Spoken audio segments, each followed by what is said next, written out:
बिस्मिल्लाहिर्रहमानिर्रहीम। नाज़रीन अस्सलाम वालेकुम। मैं हूं आपका मेज़बान साबिर शाकिर वफाकी दारुल हुकूमत इस्लामाबाद से कुछ ताज़ा तरीन इत्तलाआत। इस वक्त पाकिस्तान की सियासत का मरकज़ व महवर दो स्टेशन है जी।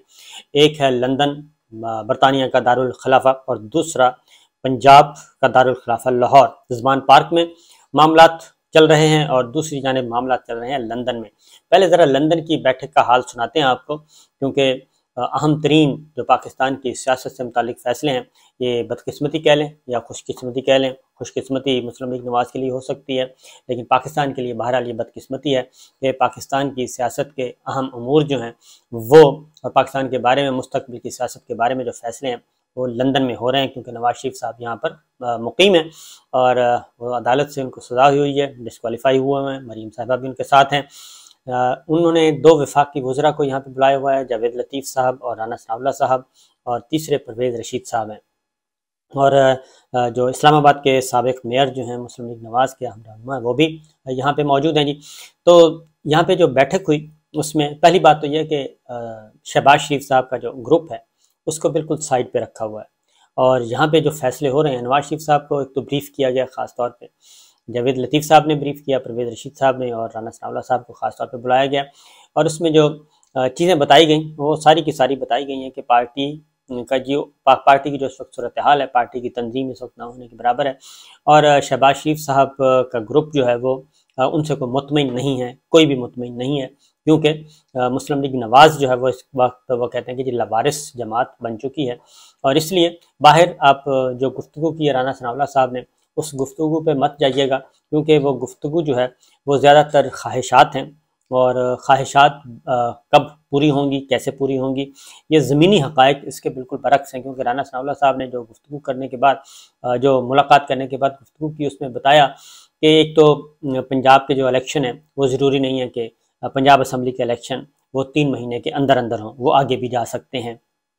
और इसमें आइन बड़ा वाज़ेह है, क्योंकि ये सारी चीज़ें अल्टीमेट ये जो डिसीजन है, अगर इसमें कोई तनाज़ा होता भी है तो सुप्रीम कोर्ट ऑफ पाकिस्तान की तरफ जाना पड़ेगा, हाई कोर्ट की तरफ जाना पड़ेगा। और इलेक्शन कमीशन ऑफ पाकिस्तान जब ऐसी सूरत में कह चुका है कि इलेक्शन तो होने ही होने हैं और इलेक्शन के लिए वो तैयार हैं, तो फिर किस बुनियाद पर ये इलेक्शन डिले किए जाएंगे। राना सनाउल्लाह साहब ने 3-4 बातें की। एक तो मरीम साहिबा की वापसी का बताया कि वो वापस जा रही हैं, और तारीख़ अभी तक नहीं बताई गई, मुख्तलिफ तारीखें आ रही हैं। इस महीने के आखिरी हफ्ता बताया जा रहा है, कभी 23 बताते हैं, कभी 29, कभी 26। तो वो मरीम साहिबा का वापस जाना, तो उसमें तो कोई इतनी हर्डल नहीं है, उन्होंने तो जाना ही जाना है। वज़ीर आला पंजाब के लिए इलेक्शन लड़ेंगी, यानी कि पंजाब असम्बली का इलेक्शन लड़ेंगी मरीम साहिबा, और उसके बाद वज़ीर आला पंजाब भी हो सकती हैं। इस पे भी राना साहब ने ऐसी बात की कि जिसका मतलब था कि बिल्कुल हो भी सकता है और क्यों नहीं हो सकता। तो ये अब यहाँ पे अगर यहीं पे रुक जाते हैं, तो अगर मरीम साहिबा ही वज़ारत आला पंजाब के लिए नॉमिनेट हो जाती हैं, तो फिर शहबाज फैमिली को क्या मिलेगा, क्योंकि जो उनकी एक फैमिली के अंदर एक एडजस्टमेंट हुई है, जो अंडरस्टैंडिंग है वो यही था कि मरकज़ में शहबाज साहब होंगे, मरकज़ में नवाज शरीफ फैमिली होगी और पंजाब में होगी शहबाज फैमिली। लेकिन अब चूँकि मरकज़ में शहबाज साहब आ गए और अब पंजाब में कहते हैं कि जी अब वो तो तरतीब ही उलट गई है, इसलिए अब पंजाब में मरीम बीबी भी हो सकती हैं। लिहाजा इस बात पे भी गौर व खौस किया जा रहा है। और नवाज शरीफ साहब की वापसी के बारे में अभी तक कोई फैसला नहीं हुआ, लेकिन जो बात है राना सनाउल्लाह साहब की गुफ्तगू, पहले मैं आपको बता दूं, क्योंकि उसके पीछे कुछ चीज़ें हैं। उससे पहले डिस्कशंस हुई हैं, और उन डिस्कशंस में क्या क्या मामला हुए हैं, क्योंकि अलग अलग ब्रीफिंग, और ये जावेद लतीफ़ साहब और राना सनाउल्लाह साहब, परवेज़ रशीद साहब खालिस वो लोग हैं जो कि नवाज शरीफ साहब और मरीम साहिबा के ग्रुप के लोग हैं और इनके साथ जुड़े हुए हैं। और पंजाब में जो कुछ हुआ, पंजाब असम्बली का जो एतमाद का वोट, उसमें जो डिक्लाइन आया, जो उसमें शिकस्त हुई, उसके बारे में भी राना साहब ने मुफस्सल बताया है। पहले भी कुछ चीज़ें बताई जा चुकी हैं, और उसमें यही कहा है कि जी हम तो लावारसों की तरह वहाँ पे फिरते रहे और एक निहत्ते लोगों की तरह, और हमने तो कुछ चीज़ें सेट की हुई थी, लेकिन उसके बाद शहबाज शरीफ साहब जो हैं वो अपने गैर मुल्की दौरों पे थे, और उसमें कुछ बिटवीन द लाइन उन पर भी जिम्मेदारी आयद की गई है कि मामलात जो नवाज शरीफ साहब को बताए गए हैं वो यही है कि मामलात कुछ ठीक नहीं नजर लग रहे, और इमरान खान साहब का जो कॉन्फिडेंट है और जिस तरीके से वो आगे से आगे बढ़ते जा रहे हैं, उन्होंने पंजाब असम्बली भी तहलील कर दी, और चौधरी परवेज़ इलाही साहब का उनके साथ जुड़े रहना, ये नवाज शरीफ साहब को बताया गया कि काफ़ी अलार्मिंग सिचुएशन है। और अगर चौधरी परवेज़ इलाही साहब उनके साथ जुड़े हुए हैं, और इसके बावजूद कि हमें तो बिल्कुल दूसरी तस्वीर दिखाई गई थी पंजाब के बारे में, और हमें तो 100% श्योरिटी दी गई थी कि जनाब बिल्कुल सवाल ही पैदा नहीं होता कि ये एतमाद का वोट लें, और एतमाद का वोट लेने के बाद भी, और जबकि चौधरी परवेज़ इलाही साहब सवाल ही पैदा नहीं होता, वो कहते हैं कि असम्बली तोड़ें, लेकिन ये दोनों काम हो गए। और इन्होंने एक खदशे का इजहार किया है कि इसके पीछे अभी तक कुछ चीज़ें चल रही हैं, और ये मामला जो है इतना सादा जो नज़र आ रहा है, इतना सादा है नहीं, वरना इमरान खान साहब की क्या जरूरत और क्या मजाल। और फिर एक और चीज़ भी वहाँ पे आई है, वो ये कि बाहर निकल के जब उनसे पूछा गया कि जी इमरान खान साहब को आप गिरफ्तार, तो उन्होंने कहा जी बिल्कुल गिरफ्तार होना चाहिए। और उन्होंने कहा जी फिर आप कर लें। उन्होंने कहा जी हमने थोड़ी करना है, ये तो इदारे करेंगे, जो तहकीकाती इदारे हैं। अब उसमें इसके पीछे क्योंकि बाज़ आपको एक बात बता दूं, तरीका होता है कि आपने ये सवाल करना है, कुछ सवाल दिए गए थे, और ये होता है, ये कोई ऐसा अचंभे की बात नहीं है, ये होता है, कुछ सवाल दिए गए थे कि आपने ये सवाल, मसलन वज़ीर आला पंजाब मरियम साहिबा का सवाल ये दिया गया था और बार बार पूछा गया। इसी तरीके से इमरान खान साहब की गिरफ्तारी का सवाल दिया गया था, उसके जवाब में कहा गया कि ये इदारों का काम है।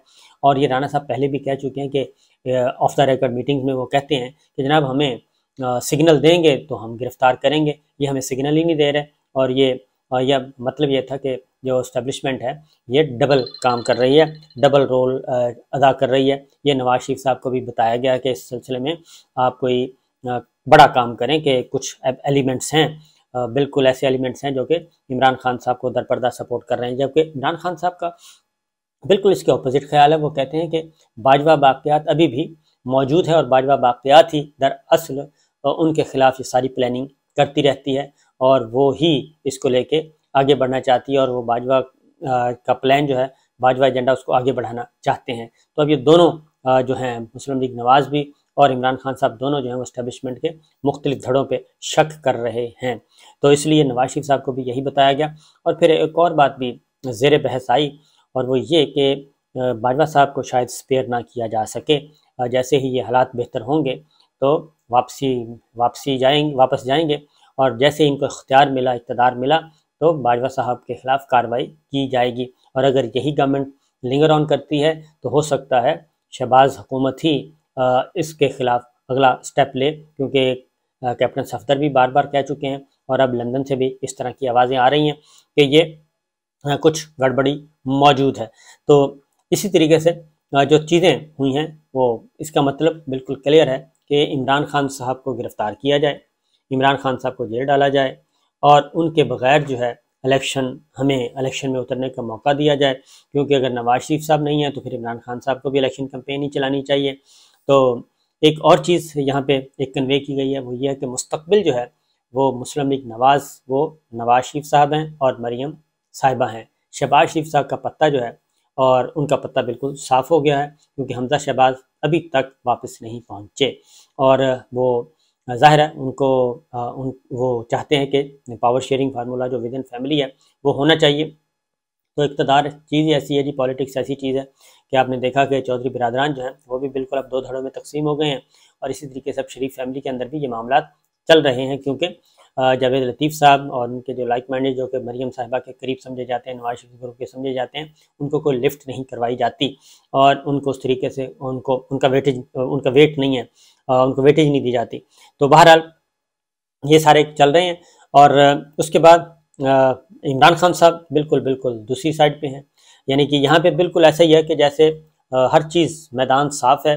राणा साहब ने जो तासुर दिया कि हर मैदान साफ़ है, यहाँ पे इलेक्शन भी हम नहीं लड़ेंगे, जो ज़िमनी इलेक्शन हुए हैं वो 35 सीटों पे वो हम नहीं लड़ेंगे, और PDM का फैसला है हम अक्टूबर में इलेक्शन लड़ेंगे, पंजाब असम्बली का इलेक्शन नहीं होने देंगे, खैबर पख्तूनख्वा असम्बली का इलेक्शन नहीं होने देंगे। इन दोनों असम्बलियों को हम लिंगर ऑन करेंगे, इन निगरान हुकूमतों को हम लिंगर ऑन करेंगे, और करते करते अक्टूबर तक लेके जाएंगे, फिर सारे इलेक्शन करवाएंगे। तो ये फिल वक्त ये चीज़ जो है, ज़मीनी हक़ाइक़ इसके बिल्कुल बरक्स हैं। ये ख्वाहिशात हो सकती हैं, कोशिश हो सकती है मुस्लिम लीग नवाज़ की, यकीनन होनी चाहिए, और उनके फ़ायदा इसी में ही है, लेकिन इससे बढ़कर कि ये अमल पजीर भी हो जाएगा, इसके बारे में कोई चीज़ नज़र नहीं आती। दूसरी जानिब इमरान खान साहब हैं, वो जबकि इमरान खान साहब वो भी ज़रूरत से ज़्यादा, वो इतने ज़्यादा कॉन्फिडेंट हैं कि कुछ तस्वर ही नहीं कर सकता। और उन्होंने रोज़ाना वो एक डोज देते हैं, और आज भी उन्होंने सहाफ़ियों से गुफ्तगू की और उन्होंने बताया कि अभी तो उन्होंने अपने कार्ड इस्तेमाल ही नहीं किए। अभी तो उनके पास ऐसे ऐसे कार्ड हैं कि इनके होश उड़ा देंगे PDM के, और इनको सर छुपाने को जगह नहीं मिलेगी। इस वक्त तक यही सिचुएशन है, और इमरान खान साहब आगे से आगे बढ़ते जा रहे हैं, और बाजवा साहब को भी वो टारगेट कर रहे हैं। और अब उन्होंने कहा है कि मुस्लिम लीग नवाज के अंदर भी टूट फूट चल रही है, और ये सब कुछ चल रहा है। तो दूसरी जानिब एक और स्टेप हुआ है जी कि एक और कदम उठाया गया है, और वो कदम उठाया है स्पीकर कौमी असम्बली ने। और क्योंकि 35 इस्तीफ़े मंजूर हो गए, अब उन्होंने कहा है कि 30 इस्तीफ़े मैं और मंजूर कर रहा हूँ, और हो सकता है कल परसों हो जाए, क्योंकि इनको इस्तीफ़े ये मंजूर अब करने ही पड़ेंगे। अगर ये इस्तीफ़े मंजूर नहीं करते तो जब तक उनकी बर्तरी है, क्योंकि 23 नंबर 23 हैं, और 23 से कम नंबर पे इनको छोड़ना पड़ेगा। अगर 23 से ऊपर रखते हैं नंबर, और एक और बात भी आपको बता दूं कि ये जो 23 बैठे हैं मुनहरिफ अरकान, इनमें से भी कुछ लोग वापस आ सकते हैं, इनमें से भी कुछ लोग वापस पाकिस्तान तहरीक इंसाफ आ सकते हैं। और जब मरहला आएगा वोट का, एतमाद का वोट का, और दूसरा तो उसमें हो सकता है कि ये 23 का ग्रुप भी टूट जाए और टूट के अलग हो जाए, और पाकिस्तान तहरीक इंसाफ को भी मुस्लिम लीग नवाज और PDM को ये मिलेगा, आपको हैरानगी मिलेगी, सरप्राइज मिलेगा। तो बहरहाल अब 30 मेंबर्स के और इस्तीफ़े मंजूर करने जा रहे हैं, और दौड़ें लगी हुई हैं। 35 पहले हो गए हैं, 30 ये हो जाएंगे तो 65 हो जाएंगे। और दूसरी जानब इमरान खान साहब को एक और कामयाबी हुई है, और उनके जो 7 हलकों का जो नोटिफिकेशन रोका हुआ था, जिसमें वो मुंतखब हुए ज़िमनी इलेक्शन में, तो उसकी भी इजाज़त दे दी गई, उसको भी नोटिफाई कर दिया गया। 7 के 7 हलकों का नोटिफिकेशन जारी करने का हुक्म हुआ है, और साथ ही ये भी कहा है कि जनाब इमरान खान साहब बताएं कि वो कौन सा हलका रखेंगे। बाकी 6 हलके फिर खाली करार दे दिए जाएंगे, और इस तरीके से 35 और 6 41 कौमी असम्बली के हलके हैं। 33 जो है वो डायरेक्ट इलेक्शन है, 2 तो रिजर्व सीटें थी। 33 प्लस 7 जो है, फिर अगेन 40 कौमी असम्बली के हलके खाली हो जाएंगे, और 30 और इस्तीफे मंजूर किए जाते हैं, तो ये 70 MNAs जो हैं हलके हैं वो खाली हो जाएंगे। तो इस तरीके से पंजाब असम्बली पूरी की पूरी फारिग, खैबर पख्तूनख्वा असम्बली पूरी फारिग, और 70 MNAs घर जा रहे हैं। तो इसका मतलब क्या हुआ? इसका मतलब है कि आम इलेक्शन की तरफ सिचुएशन बढ़ रही है। तो नवाज शरीफ साहब अभी तक वतन वापसी का कोई फैसला नहीं हुआ लंदन की बैठक में, और लंदन की बैठक जो है ये ज़्यादातर यही था कि शकूक व शुबहात वाली ज़्यादा थी, और इमरान खान साहब की गिरफ़्तारी के लिए डाला जाएगा प्रेशर, दबाव बढ़ाया जाएगा कि उनको गिरफ़्तार करें या फिर नवाज शरीफ साहब को क्लीन चिट दें। तो ये दोनों काम जो हैं अदालतों ने करने हैं, और अदालतों में करने के लिए इसके लिए लंबी एक्सरसाइज चाहिए। वो तो एक प्रोसीजर के ज़रिए होगा। मुझे नहीं लगता कि इसमें दोनों मामलों में कि फौरी तौर पर कोई कामयाबी हासिल हो सकेगी। इजाज़त दीजिए, अल्लाह हाफिज़।